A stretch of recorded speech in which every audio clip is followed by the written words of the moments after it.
Hello again, ladies and gentlemen.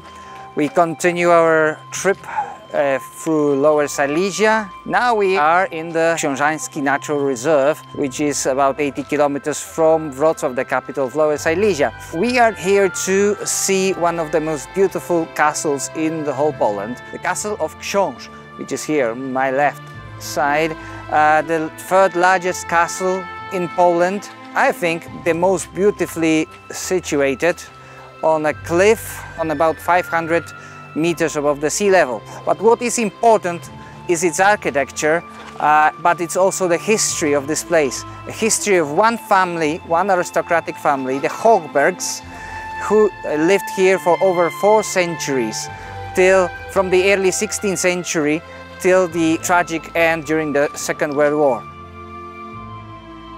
This is a beautiful castle, but it's also a mixture of styles, a great collection of styles from the Gothic to the Neo-Renaissance, and we are going to take a closer look at the castle now.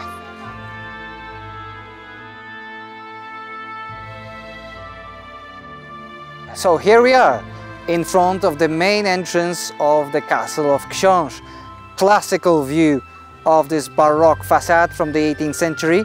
I am standing on the courtyard. This is the main representative courtyard on which all the important guests of the Hogberg family arrive. Among them, Tsar Nicholas I, Winston Churchill, and also John Quincy Adams, the 6th President of the United States.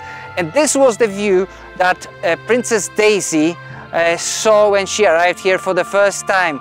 Princess Daisy was probably the most famous person related with this place in the 20th century.